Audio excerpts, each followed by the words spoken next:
नमस्कार, स्वागत है आप सभी का वंदे भारत न्यूज में। मैं हूं आपके साथ प्रिया शर्मा। स्वागत है आप सभी का हमारे द स्पेशल शो में। आज हम चर्चा करेंगे इमरती देवी जी के उस बयान में जिसमें उन्होंने चैलेंज किया है कमलनाथ जी को कि उनकी उपचुनाव में एक भी सीट नहीं आएगी। आज हमारे साथ मौजूद है हमारे विशेष संवाददाता राहुल तिवारी जी। उनसे जानना चाहेंगे कि आज इमरती देवी का जो बयान आया है उन पर वो क्या कहना चाहेंगे।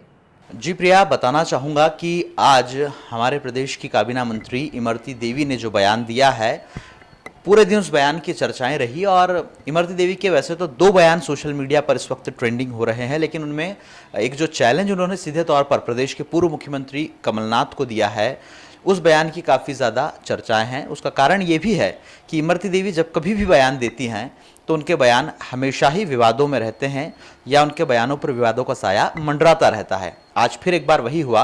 राजधानी में जब उनसे सवाल पूछा गया कि जब मध्य प्रदेश के पूर्व मुख्यमंत्री कमलनाथ दौरा कर रहे हैं आपके क्षेत्र में, उस स्थिति को कैसे देखती है, तो इस पर इमरती देवी ने यह कहा कि कमलनाथ जी ने आखिर बीते जितने भी समय तक उनकी सत्ता रही है उसमें किया क्या है, 15 महीनों तक जो सरकार रही कांग्रेस की, उसमें ऐसा क्या किया जो जनता कांग्रेस को वोट दे। इसके उलट इमरती देवी ने अपने जो सुर हैं उनमें कहीं ना कहीं शिवराज सिंह चौहान जो प्रदेश के मुखिया हैं और वर्तमान में जिनकी कैबिनेट में इमरती देवी मंत्री भी बनी हैं, उनकी तारीफ भी की। उन्होंने ये भी कहा कि शिवराज सिंह चौहान जिस तरह से विकास की गंगा मध्य प्रदेश में बहा रहे हैं, जिस तरह से उनके नेतृत्व में मध्य प्रदेश में विकास हुआ है, उसे देखते हुए जनता पूरी तरह से बीजेपी के साथ है। यानी कहीं ना कहीं इमरती देवी ने कमलनाथ को जो चैलेंज दिया है उसमें यही कहा है कि हम विकास के मुद्दे पर चुनाव जीतने की तैयारी में है, लेकिन आप ये बताएं कि आपने ऐसा क्या किया है जिसके जरिए जनता आपको वोट दे। इसके अलावा इमरती देवी ने जब कमलनाथ के रोड शो के बारे में उनसे पूछा गया कि कमलनाथ एक ग्वालियर में बड़ा सा रोड शो करने वाले हैं,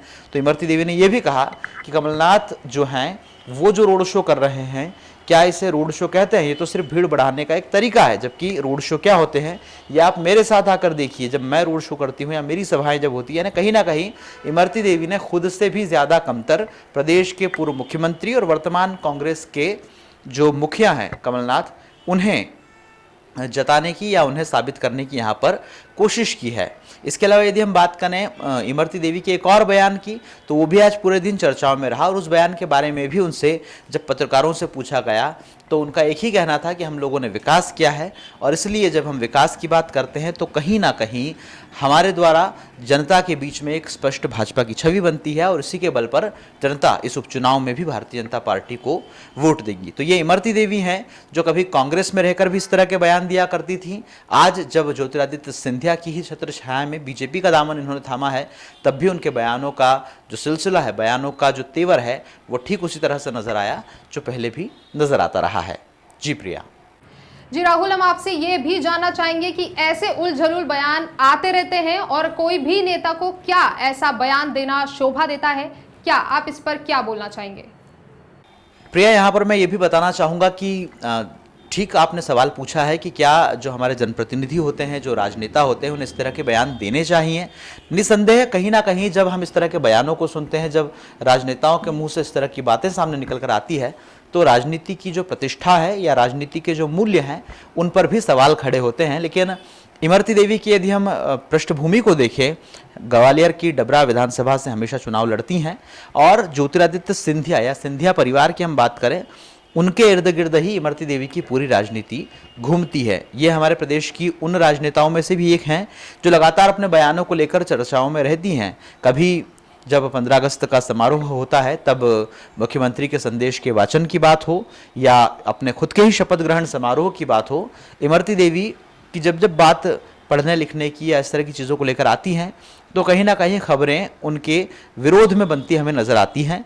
जब उनसे बात की जाती है तो वे अपने बयानों में कुछ ऐसी बातें बोल जाती हैं जो बाद में राजनीतिक हलकों में चर्चाओं का विषय बनती है। जैसे एक बार इमरती देवी ने यह भी कहा था कि हम तो सिंधिया जी के भरोसे हैं, सिंधिया जी के साथ हैं और सिंधिया जी का हाथ हमारे ऊपर है, अगर वो कहेंगे तो हम वही करेंगे, हम तो जिएंगे भी सिंधिया जी के लिए, मरेंगे भी सिंधिया जी के लिए। तो इस तरह के जो बयान हैं ये इमरती देवी के लगातार आते रहे हैं और आज उसी तरह के बयान में से एक बयान और निकल कर आया है कि कलेक्टर जो है वो क्यों नहीं जिताएंगे हमें, या हम अगर कह दें तो क्या हमारे लिए कलेक्टर सीट जिताना कोई बड़ी बात है, हम जिस सीट पे कह दें वो सीट जो है कलेक्टर हमें जितवा देंगे। तो कहीं ना कहीं चाहे आशय उनका ये हो या ना हो, लेकिन बयान उनके मुंह से निकला है।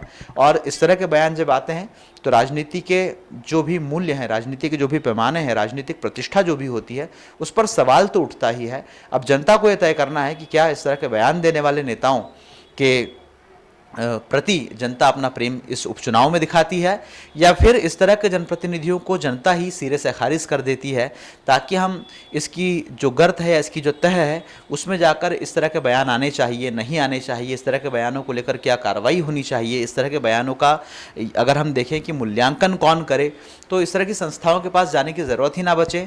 जनता के प्रतिनिधि है, जनता सीधे तौर पर इन्हें चुनती है, और यदि इसका जवाब चुनावों के समय जनता ही दे दे तो निश्चित रूप से इस तरह के बयानों का सीधा जवाब उसे माना जा सकता है। तो ये था आज का दी स्पेशल शो। कल फिर नए मुद्दे के साथ हाजिर होंगे आपके बीच। तब तक के लिए देखते रहिए वंदे भारत न्यूज।